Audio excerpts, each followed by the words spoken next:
You're watching Eye on Africa here on France 24. I'm Julia Kim, and these are the headlines. Niger celebrates 60 years of independence from France. It's one of 8 francophone African countries to mark its sovereignty this month. 10,000 tests a day. Gabon positions itself as a regional leader in coronavirus testing, transforming a sports arena into a giant laboratory. And from foe to friend, fishermen in Senegal joined the effort to protect the endangered sea turtle. Despite a ban on turtle poaching, illegal hunters continue to threaten their numbers. This month, 8 African countries attained independence from France. On this day, the 3rd of August, Niger celebrates 60 years of sovereignty.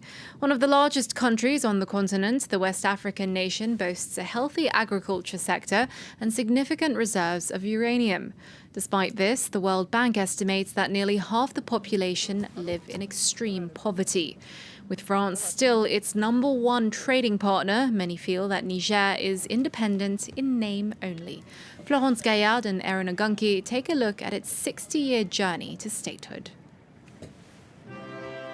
Dozens of officials gather before Niamey's presidential palace to celebrate Niger's independence. The festivities on this 3rd of August 1960 include horse and camel races. A primarily rural country mostly made up of desert, Niger's economy depends on livestock herding and agriculture. Among the new government's objectives, to develop the export sector and more generally to free Nigerian society of French tutelage and influence. Dans le cadre du commandement, nous avons prévu l'africanisation progressive, mais il n'est pas question, dans cette africanisation progressive, de supprimer purement et simplement les Européens. Non. Vous avez certains pays dans lesquels voisinent aussi bien des blancs, touaregs et arabes que des noirs, si bien que pratiquement les gens sont habitués à voir des hommes de toutes les couleurs, de toutes les races. The first Europeans to come to the region were British explorers in the 19th century, officially to combat slavery, but above all else, on a quest for raw materials. Around 1890, French explorers reached the Kanem-Bornu Empire in Lake Chad. But it was only after forcing out the slave-trading warlord Rabat and suppressing Tuareg resistance that they officially took hold of the territory. In 1922, Niger became a part of French West Africa. Niamey, which had been dominated by ethnic Hausas from Zinder, became the colony's capital.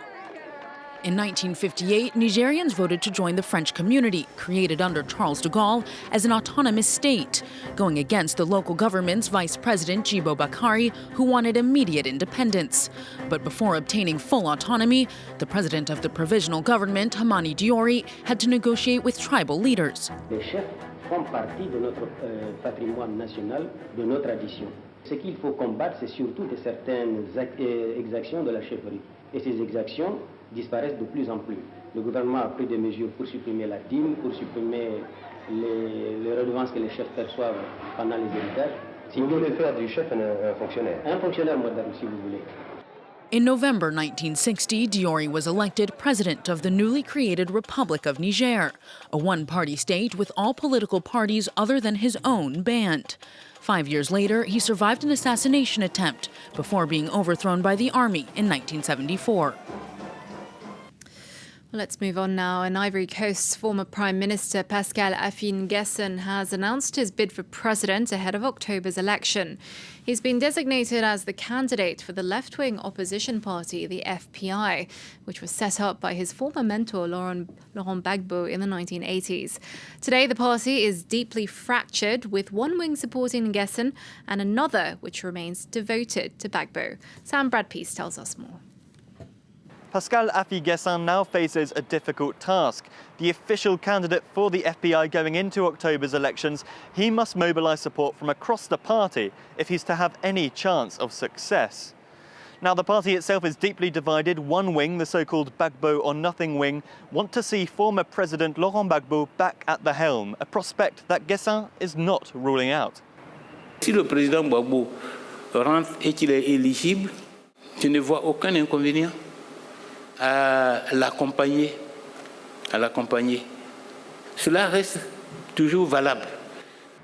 Gbagbo is currently in Belgium, facing an appeal after being acquitted by the International Criminal Court of crimes against humanity. He's not officially declared his intention to run, but the law would prevent him from doing so anyway. In 2018, he was sentenced in absentia to 20 years in prison for his role in looting the Central Bank of West African states. Now, all of this means that it's all the more important for Guessin to really mobilise that pro-Gbagbo wing of the party if he's to do better than he did in 2015 at the presidential election then, when he barely won 10% of the vote. France 24's Sam Bradpiece reporting to us there from Abidjan. Now, with over 10,000 tests per day, Gabon has positioned itself as a regional leader in coronavirus testing. It's invested heavily in expanding its mass screening capacity, turning a sports arena into a giant laboratory. Thanks to their vast screening infrastructure, authorities say Gabon's fatality rate is more than 3 times lower than the rest of the continent. Our correspondents were granted access to the site in Libreville. Take a look. Every day, hundreds of people come to get tested for coronavirus at this sports arena in Libreville.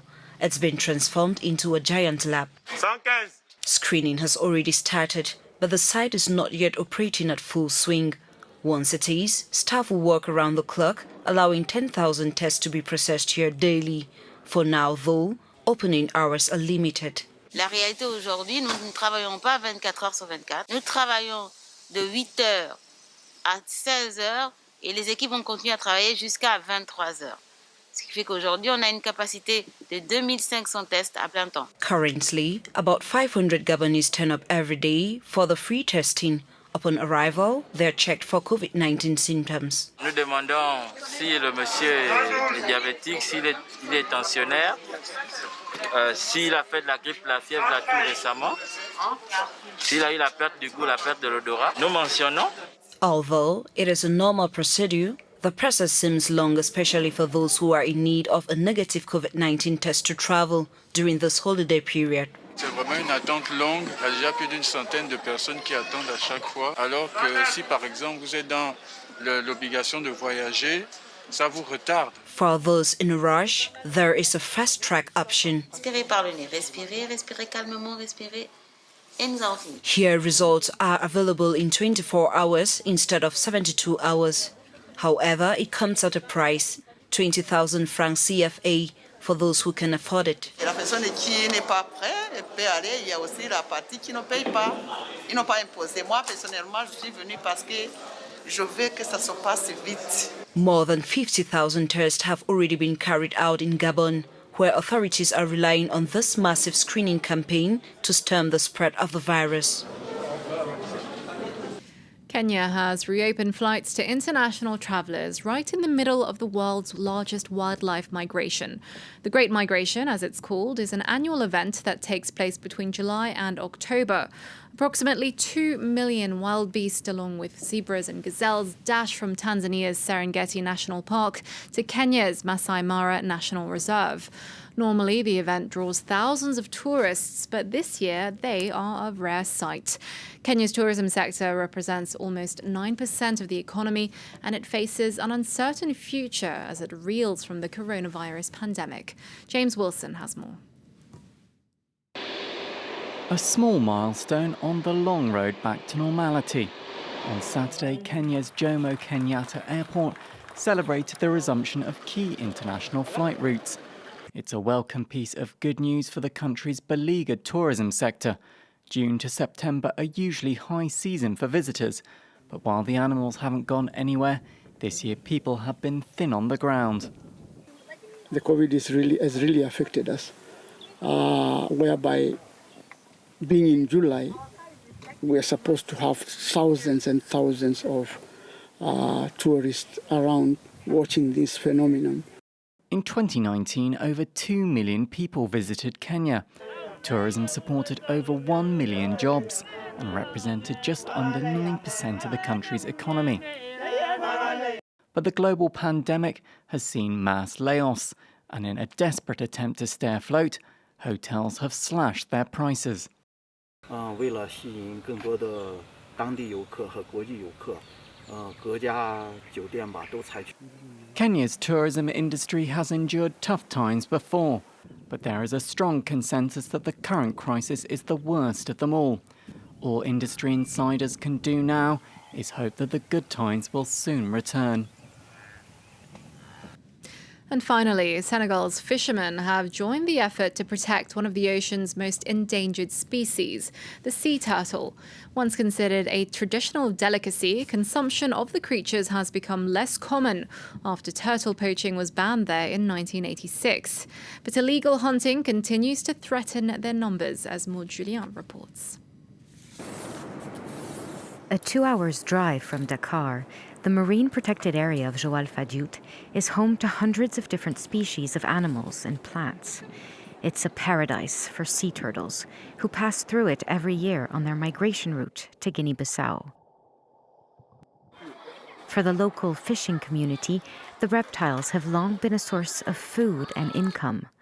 But an awareness campaign led by local authorities is now encouraging people to protect the endangered species. I'm not just talking about the turtles, I'm talking about the role they play in our ecosystem. If they're no longer there, it can upset the balance and harm fish in particular.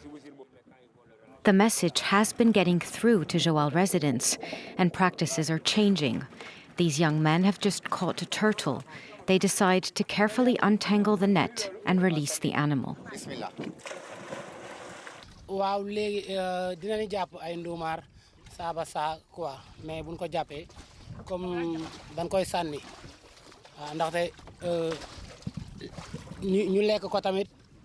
Although turtle poaching hasn't completely disappeared in Joal, it has fallen by about 90% in recent years, according to local authorities. And that's it from us. There's more news coming up. Stay tuned to France 24.